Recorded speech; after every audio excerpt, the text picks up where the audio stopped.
It's Talk Funny, a podcast by Mark Bailey and comics from all over. We ended up in Japan because we always ignore advice, and this is why we constantly are saying yes, it is funny. And you blew it! The Talk Funny podcast from NagoyaRadio.com and Nagoya Comedy. Here's Mark Bailey. It's Talk Funny. Here's Mark Bailey. Mark Bailey, Mike Miller on Talk Funny. Mike, we were talking before about some Radio Eye stories I had, and I talked about my interaction with my boss, who was a Japanese lady who hated music and hated radio, and her name was Hiroka, but our nickname for her was Hazel. Hazel was a 50s sitcom about a ditzy maid that right. Everything she did screwed up the guy who owned the house, screwed up his business in every way. She would be just as happy working at Kinko's, this Hiroko, because she didn't like music.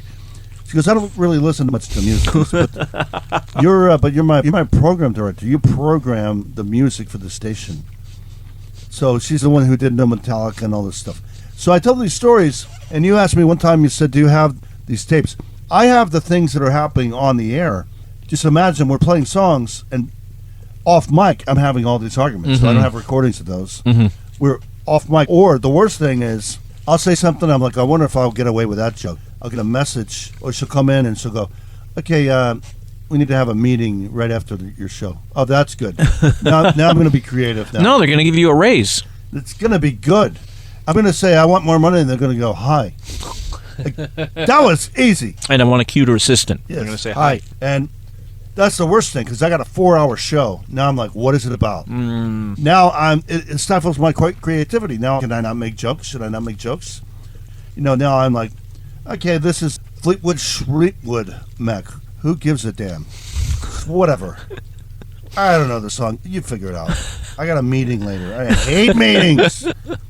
You go to the meeting, and it's like, I actually have a real job. I actually have to teach, and I have to catch a train. A real job, really? Yeah. So what is this? Actually teaching. So what is this about?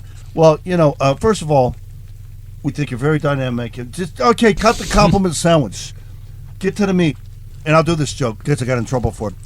You told this joke, and you said, when you were learning Japanese, that you confused the words tombo, which is dragonfly, with tsumbo, which is now, and even then, was an anti-PC term that means deaf.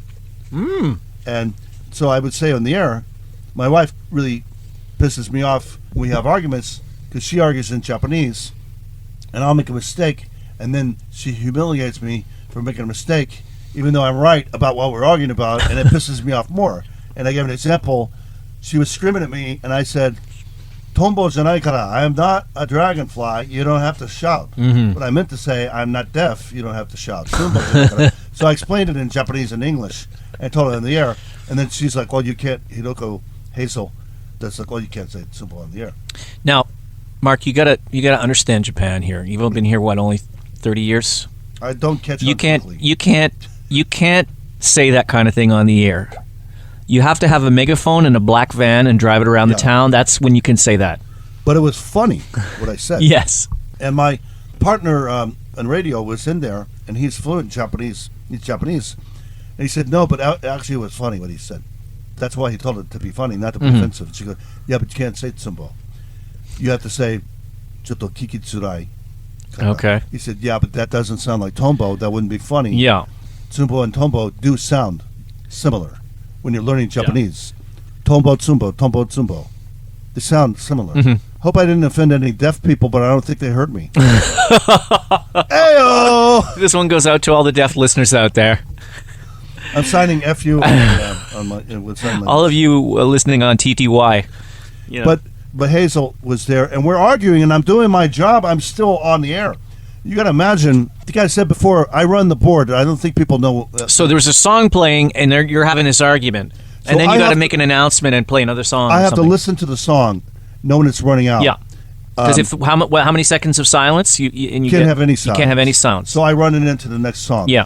While she comes in, after I just played a song, I'm changing the CD player for the next song.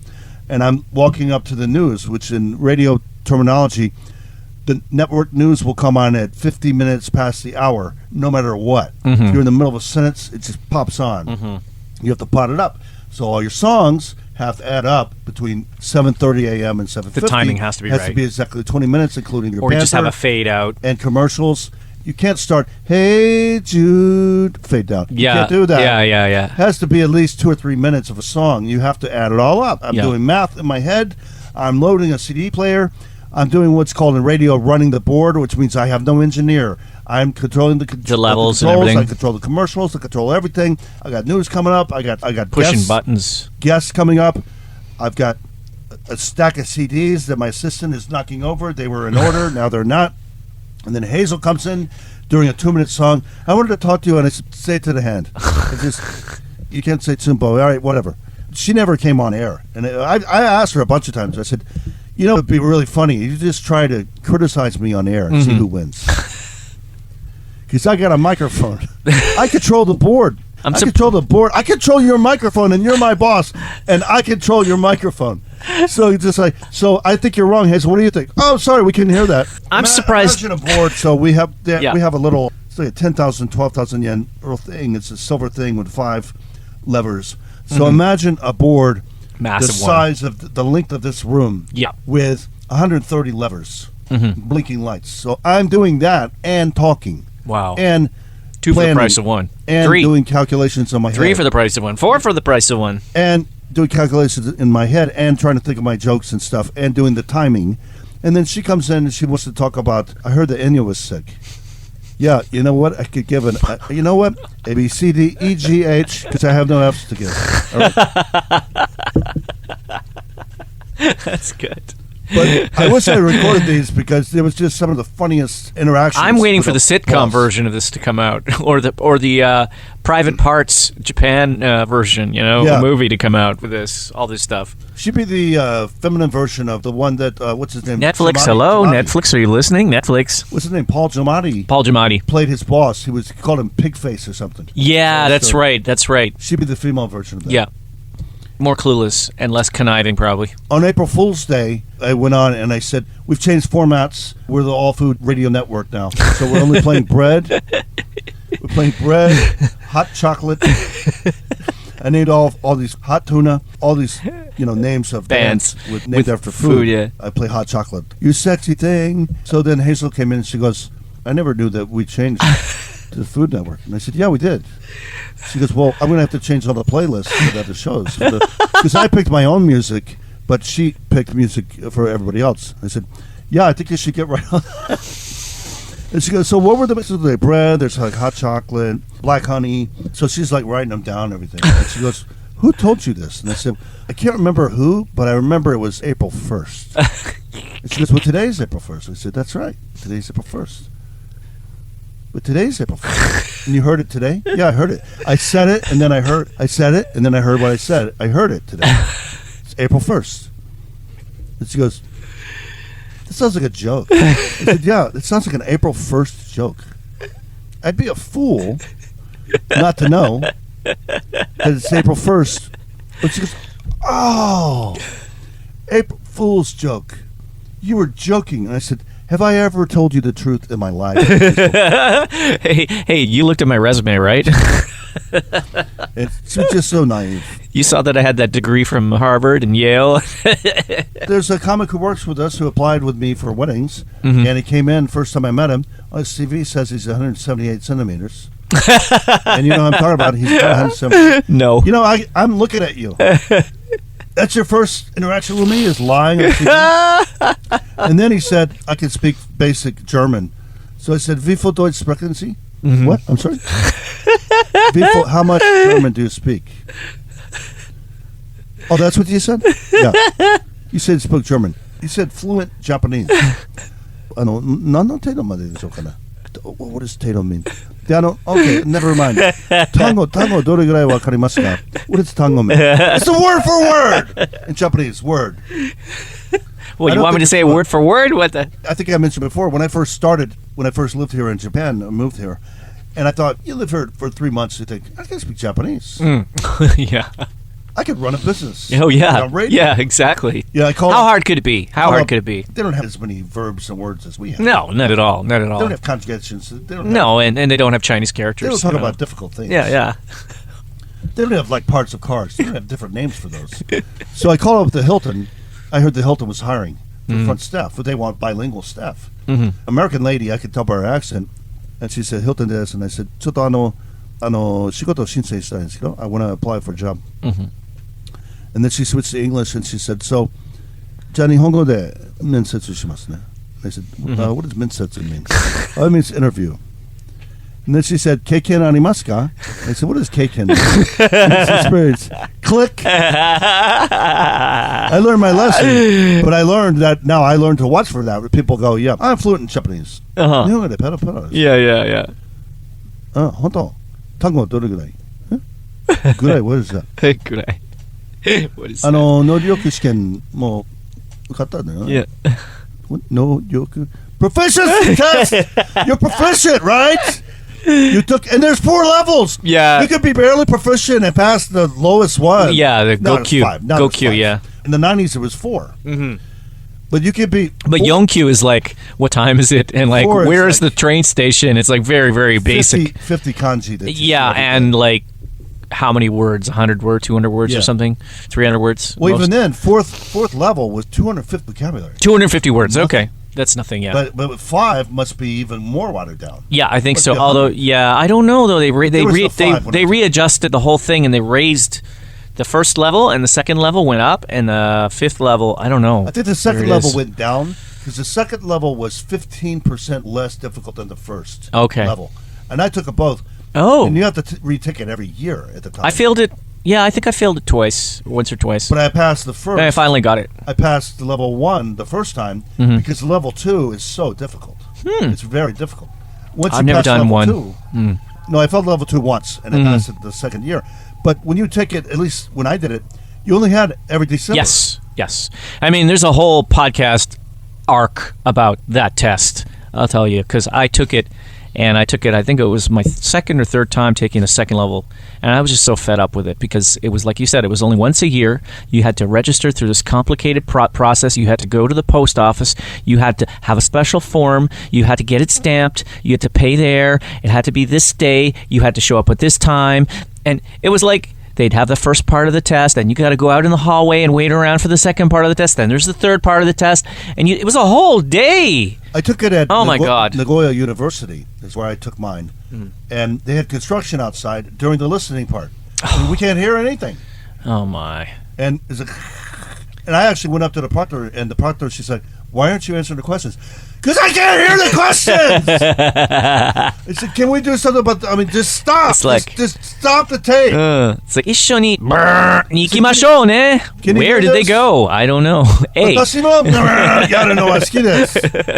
What does she like to do? I have no clue. 一番大事は A 何が一番大事ですか? B 仕事 C テスト So D I actually got up out of my seat. I went to the proctor because Yeah. other people were like, wait, what? Everybody's like, what? Yeah. Well, Was it a everybody's near going, riot? Was it like a riot? Please stop the tape. Yeah. Just stop it. She goes, I'm not allowed to stop the tape. Yes. Jesus. Because they have this thing where the test is occurring at the same time around the world on the same day. And If you we might were to call- have a slight deviation in the schedule, you might call someone in Australia and tell them, hey, this test is going to be like this, right? So if I get out 5 Oh, minutes my early, God. I'm going to call you in Ottawa and I'm going to go, hey, Mike, I don't know how to tell you this, but there's a lot of construction on this tape. So be ready. There's a lot, okay, the answer is none of the above. Whatever you 何でもできるですけど、これしたらダメです。何ですか？何と言えば。What am I not supposed to do? Or when people are coughing in the test. Oh yeah. Oh my God. I had one for level 1. But they cheat using the coughs too, right? Yeah, I were told you. saying that, Level yeah. 1, I was the only white guy in the whole thing. For level 1, it's all Chinese. There's multiple choice ABCD for recording. So it's A, Kenji wa Kenshikuka ni naritai desu toka. He wants to be an architect. B, blah, blah, blah. So I knew Chinese also, so I knew the tones. And they were going like, it's D. It's B. That's A. So then I'd hear them, and I'd like, that's not even the right answer. So boo A, C sha. So Yeah. it's not A, it's C. Yeah. And the cough would be, everybody's coughing, and the proctor goes, all right, I'm not allowed to stop the tape, but everybody stopped coughing. It sounded like Catskills. It sounded like a bunch of old Jewish people. Einstein's theory of relativity is conclusive. Taiwan will be our province in a few years. Yeah. I didn't know what the hell's going on. I had the same. Well, I've never had that experience, but yeah, that's hilarious. But then there were the people, you probably experienced this too, where you go in and basically it was always held at a university campus, like we were saying. Yeah, mine was and you'd be in a big lecture hall with all like 200, 300 people. And they'd have all the tests. They'd come and they'd hand out the tests one by one. They check your ID. You have a specific place you're going to sit with a number. Yeah. They come and they check your ID. You put it there. They give you the test, and they go, and they say, please do not open this until the beginning of the chime. There's a chime, and then you can open the booklet. And all these people would be flipping the page open, and they have, Yamete kudasai, stop that, Yamete kudasai. There's no way they can police everybody. There's no way they can police it. So these guys were just being completely blatant, and they were opening the textbook and being... Where were they from? Chastised. I don't want to judge, but... Where were they from? Were they from where Jackie? Is Jackie-chan going to get hurt? I don't want to judge. I don't want to judge, but well, to another extent, I can kind of understand because a lot of these people, let's face it, are going to be working in manual jobs and stuff like that. But for the visa, they need to get the certification. So they're like, I'm not going to use this. I don't care. I just want to get a job. I just want to put this on my resume so I can get a job. It's the same with a lot of people that go to business school in Canada and the U.S. Yeah. They don't give a damn about the material. They're just like, I just want to know the answer so I can get this piece of paper so I can go and work on Wall Street or whatever. So they'll cheat and do stuff like that. Well, one of the girls that was doing all the coughing and stuff, she was sitting next to me, a cute Chinese girl. Mm-hmm. Did you ask her, did you do Wo Ai Ni with the... Well, after the test, she was on the train with me, and I went up and talked to her, not because she was a cute Asian girl, and I have an Asian fetish, Mike, but because I have principles about cheating in class. You also have vice principles as well. I have morals about cheating in class. Yeah. And it's also a good excuse to talk to her. So you wagged your finger at her? You just gave her the wag of finger? Said, I know you were cheating in class. I knew you were cheating in the tests. And she goes, how? And I said, You remember when I did that? What did I say? She goes, it's not A, it's C. And she said, yeah, it was C. I said, yeah, it was. Some other people are saying A. And I said, you shouldn't be cheating. I could get your certificate revoked. Yeah. And she goes, no, but you don't understand. I'm from China. We have 1 billion people. We have to cheat to get ahead. Oh, you don't understand, Mike. I'm from New York. We have 8 million people. Mike, you don't understand. I'm from Toyohashi. We have 800 people there. We have to cheat. Hey, nobody's to get ahead. perfect. Nobody's perfect. Mike, you don't understand. I have 3 people living in my house. I have to cheat to get ahead. Mike, you don't understand. I have me and my dog. I have to cheat my dog out of food so that I can get ahead. Mike, you don't understand. I live by myself. I have to cheat myself. That's BS. Yeah. I don't care your population. Yeah. Your population. She goes, no, if we don't cheat to get ahead, we won't get ahead. And I said, get the F out of here. Well, I know a lot of brilliant mathematician, Asian, Chinese people. You're brilliant. Yeah. And if you're not, well, tough luck. Well, it explains why there's both brilliant and brain dead people in bureaucracy in China. Because in China everything is it's like Japan. It's the same. Yeah. Everything is standardized tests. But in Japan, okay, there's some cheating, I'm sure, but they're pretty strict about that. And people, if they get caught, it's like a big shame. But in China, in some places, maybe not so much, kind of more blatant. But the cheating, this is years ago, though, so I think it's changed. Even the cheating is brilliant. I mean, have you ever thought of coughing for, the only thing we did in high school is like we go like, yeah, with a teacher, and we thought that was funny. Yeah. Or like when you're doing the listening test, A, B, C, D, right? Yeah. Is it A? Is it B? Yeah. Is it C? Yeah. Or you drop your pencil or something. Hallelujah. Yeah. And I've been in tests in schools in Japan where I was hearing people coughing a lot, and I was like, giving them the side. And then you just give them the side eye if you're suspicious, and you're like, I know what you're doing. Okay, stop that. We got one more thing about cheating with AI. Mark Bailey, Mike Miller, and Talk Funny.